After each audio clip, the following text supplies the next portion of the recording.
I'm gonna walk you through a party I'm gonna throw for Valentine's Day. I am going to host a party for all of my single friends. And because I'm me and I like to be a little quirky and fun, it's gonna be called a Why We're Single party.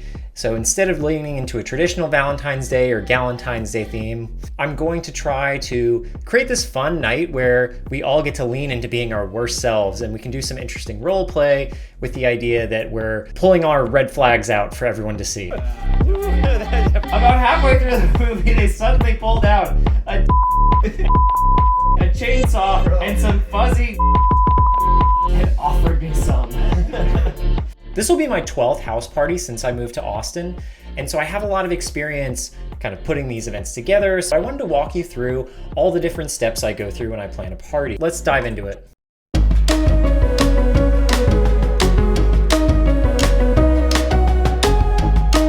So the absolute best party planning app is something called Partyful.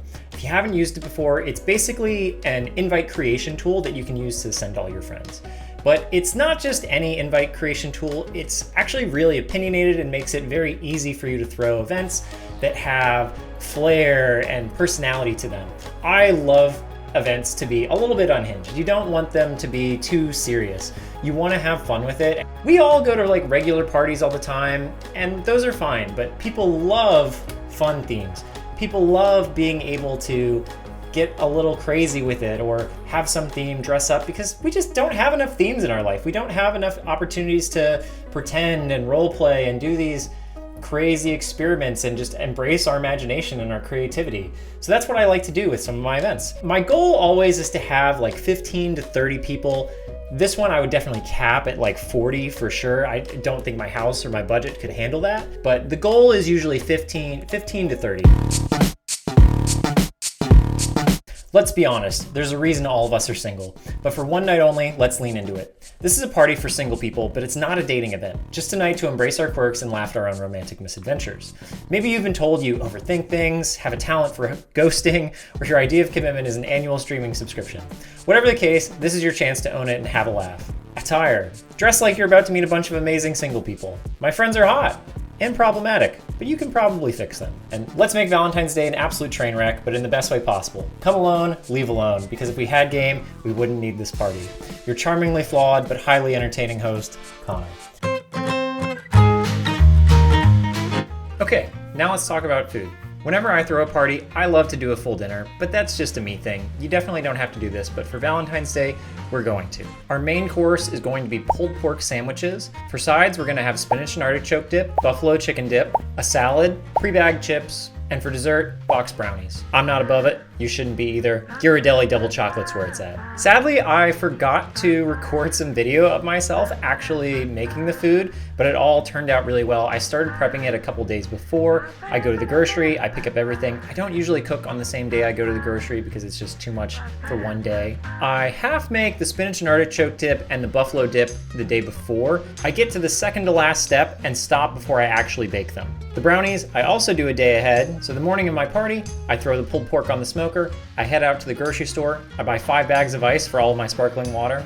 I probably only need 4. Then I spend the rest of the day cleaning the house, baking my final dishes, and putting everything out. For games and activities, I decided on setting up a wall of shame.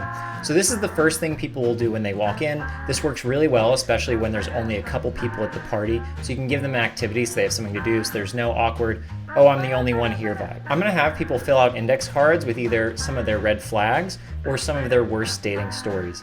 I'll also give people permission to, if they don't have one, make something up. Next, I created terrible date Mad Libs. I used ChatGPT for this and asked it to create a series of 5 stories for me with fill in the blanks that we could use to create some absurd stories. And then for decorations, I ordered a bunch of red flags that we're gonna use and wave throughout the evening. And lastly, I bought a game I found on Amazon called the Red Flags game that should be appropriate. All right, so this is a first, but I actually have all of my party prep complete before the first guest has arrived. This is crazy, this has never happened before. Now let me give you the tour. So over here, this is going to be the food station. So I haven't put out a lot of the stuff yet, but this will be, we got plates and bowls, pulled pork will be here, salad, then the side dishes, chips, I put desserts on the back side.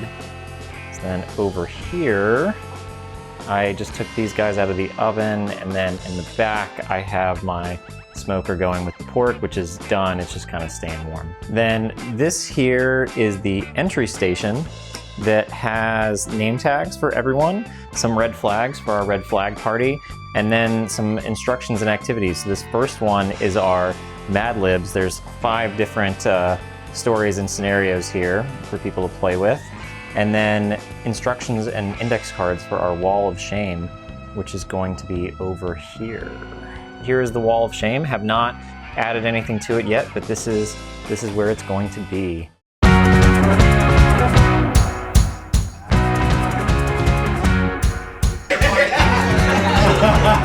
So you should come to this party instead, guys. I'm a millionaire.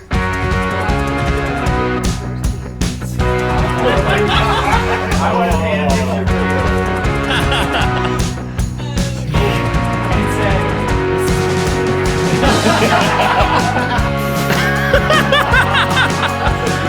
Red flag! That's great!